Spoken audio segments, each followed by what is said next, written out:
ஹாய்ங்க, எல்லோரும் எப்படி இருக்கீங்க? லாஸ்ட் டைம் ஆவாரம் பூ பற்றி ஒரு வீடியோ போட்டிருந்தேன். அதுக்கு கூட ஒருத்தவங்க கமெண்ட் பண்ணியிருந்தாங்க. டெய்லி வந்து 4 பூவை எடுத்து சாப்பிட்டோம்னா உடம்புக்கு ரொம்ப நல்லது அப்படின்னு சொல்லியிருந்தாங்க. நானும் சரி இங்கே கிடைக்குதே அப்படின்னு சொல்லிட்டு பறிக்கிறதுக்காக கிளம்பிட்டேங்க. தம்பியை பேபி ஸ்கூலில் விட்டுட்டு போயிருந்தேன். ஆவாரம்பூவோட நன்மைகள் வந்து அவ்வளோ இருக்குங்க. ஆனால் இதை பறிக்கிற இடம்லாம் பாருங்கள், அவ்வளோ முள் செடி அந்த மாதிரி தான் இருக்குது. பாம்பு பூச்சி அந்த மாதிரியெல்லாம் இருக்குமோன்ற பயத்தோடு தான் போய் பறிக்க போனேன். அங்கே ஒரு சிஸ்டர் வந்து எனக்கு சப்போர்ட் பண்ணாங்க. அவங்க நின்றுக்கிட்டு நீ பறி அப்படின்னு சொன்னாங்க. அவங்க இடத்துல இருந்ததுனால அவங்களுக்கு ரொம்ப நன்றிங்க. நிறைய பேர் சப்போர்ட் பண்ண மாட்டாங்க. உடம்புல வந்து சர்க்கரையின் அளவை வந்து கட்டுப்படுத்த இது ரொம்ப யூஸ்ஃபுல்லாக இருக்குங்க. உடம்புல இருக்க சூட்டை தணிச்சிருங்க. அதை விட உங்களுக்கு செரிமான பிரச்சனை இருந்துச்சுன்னா கண்டிப்பாக டெய்லி வந்து ரெகுலராக டீ போட்டு குடிங்க. டீ குடிக்காதவங்க வந்து பனங்கற்கண்டு போட்டு அந்த மாதிரி கொதிக்க வச்சு குடிங்க.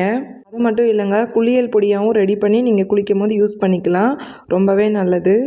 நமக்கு வந்து ரொம்பவே ஈஸியாக கிடைக்குதுங்க. ஏழைகளின் தங்கமாங்க அப்படி சொல்கிறாங்க ஆவாரம் பூவை. அந்தளவுக்கு யூஸ்ஃபுல்லுங்க. கிடைக்கும் போது பயன்படுத்திக்கலாம். நமக்கு வந்து ஏதாவது ஒரு ப்ராப்ளம் வந்ததுக்கு அப்புறம் தான் அதுக்கு சொல்யூஷன் தேடுறோம். நமக்கு பக்கத்துலேயே இருக்கும், ஆனால் அதை ரொம்ப அலட்சியமாக நம்ம பயன்படுத்த மாட்டோம். அது கிடைக்காத டைம் வந்து ஐயோ அது இருந்துச்சே அப்போ நம்ம யூஸ் பண்ணலையே அப்படி தான் நம்ம திங்க் பண்ணுவோம் எப்போயுமே. அதனால் உங்களுக்கு கிடைக்கும் போது பயன்படுத்திக்கோங்க. இந்த வீடியோ உங்களுக்கு பிடிச்சிருந்துச்சுன்னா லைக் பண்ணுங்கள், ஷேர் பண்ணுங்கள், எங்களை வந்து ஃபாலோ பண்ணிக்கோங்க.